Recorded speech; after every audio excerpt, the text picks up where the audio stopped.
രഞ്ജുവാണ് ടൂസമ്പിളിലേക്ക് സ്വാഗതം. നമ്മൾ വിദേശത്ത് പഠിക്കാനോ ജോലിക്കോ ഒക്കെ അവിടെ പോയി അവിടെ നിന്ന് കുറേ ഫ്രണ്ട്സൊക്കെ ആയി നമ്മൾ തിരിച്ച് നാട്ടിലേക്ക് വരുന്ന സമയത്ത് അവർ പറയുകയാണ് നമ്മുടെ കൂടെ ഇന്ത്യയിലേക്ക് വരുന്നുണ്ട് എന്ന്.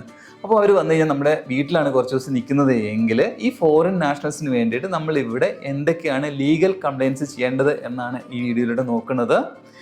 ഇങ്ങനെയുള്ളവരുടെ മൂവ്മെന്റ് കൺട്രോൾ ചെയ്യുന്ന സെൻട്രൽ ഗവൺമെന്റ് ഏജൻസിയാണ് FRRO, foreign regional registration office എന്നാണ് ഇതിന്റെ ഫുൾ ഫോം. ഇത് നമ്മുടെ എയർപോർട്ടിന്റെ അടുത്ത് ഇവർ ഓഫീസ് ഉണ്ടാവും. നിങ്ങൾക്ക് ഡയറക്റ്റ് അവിടെ പോയിട്ട് അവരുമായിട്ട് സംസാരിക്കാം. അല്ല എങ്കിൽ ഇത് സിമ്പിളായിട്ട് നമുക്ക് ഓൺലൈനിൽ ചെയ്യാവുന്നതേ ഉള്ളൂ. അതിന്റെ ലിങ്ക് ഞാൻ ഇവിടെ കൊടുത്തിരിക്കാം. ഇതിനകത്ത് ഫോമിന്റെ ഓപ്ഷനിലാണ് നമുക്ക് ചെയ്യാനുള്ളത്. ഇത് ഓൺലൈനിൽ തന്നെ നമുക്ക് ഇതൊക്കെ ഫിനിഷ് ചെയ്യാവുന്നതേ ഉള്ളൂ. അവിടെ സൈൻ ഇൻ എന്ന ഒരു പേജിലേക്ക് പോയി കഴിഞ്ഞാൽ അതിന്റെ ലെഫ്റ്റ് സൈഡിൽ താഴെ സൈൻ അപ്പ് എന്നുള്ള ഒരു ഓപ്ഷൻ ഉണ്ട്. അവിടെയാണ് ക്ലിക്ക് ചെയ്യേണ്ടത്.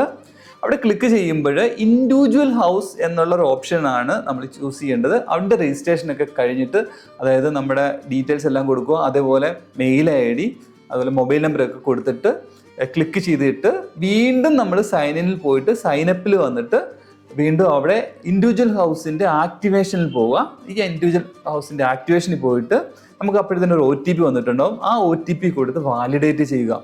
വീണ്ടും നമ്മൾ സൈൻ ഇനിൽ യൂസർ നെയിം പാസ്വേഡും കൊടുത്തിട്ട് ലോഗിൻ ചെയ്ത് കഴിഞ്ഞാൽ അവിടെ ഈ ഫോറിൻ നാഷണൽസിൻ്റെ എല്ലാ ഡീറ്റെയിൽസും കൊടുക്കാനുള്ള ഓപ്ഷൻ കിട്ടും. അപ്പോൾ നമ്മുടെ വരുന്നവരുടെ പാസ്പോർട്ടിൻ്റെ കോപ്പി വാങ്ങിച്ചിട്ട് അതെല്ലാം അവിടെ ഫില്ല് ചെയ്ത് കൊടുത്തിട്ട് സബ്മിറ്റ് ചെയ്താൽ മാത്രം മതിയാവും. 24 അവേഴ്സിനുള്ളിൽ അവർ 24 അവേഴ്സിനുള്ളിൽ ഇത് നിർബന്ധമായിട്ടും ചെയ്തിരിക്കണം. അത് നമുക്ക് മാൻഡേറ്ററി ആണ്. അത് ചെയ്ത് കഴിഞ്ഞാൽ ബാക്കി പിന്നെ ഇവർ നോക്കിക്കോളും. എന്തെങ്കിലുമൊക്കെ ആവശ്യമുണ്ടെങ്കിൽ ഇവർ ഡയറക്റ്റ് അവരെ വിളിച്ചിട്ട് ബാക്കി ഡീറ്റെയിൽസ് എല്ലാം എടുത്തോളും. നമ്മുടെ പാർട്ട് സിമ്പിളായിട്ട് അവിടെ കഴിഞ്ഞു.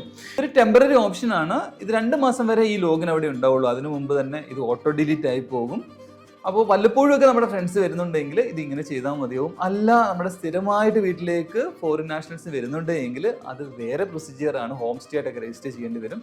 അല്ല വല്ലപ്പോഴൊക്കെ ആണെങ്കിൽ ഇങ്ങനെ വളരെ സിമ്പിളായിട്ട് നമുക്ക് ലോഗിൻ എടുത്തിട്ട് ചെയ്യാവുന്നതേ ഉള്ളൂ. അപ്പോൾ ഇങ്ങനെയുള്ള ഇൻഫർമേറ്റീവുള്ള വീഡിയോസ് ആണ് നിങ്ങളായിട്ട് ഷെയർ ചെയ്യുന്നത്. Okay, thank you, by.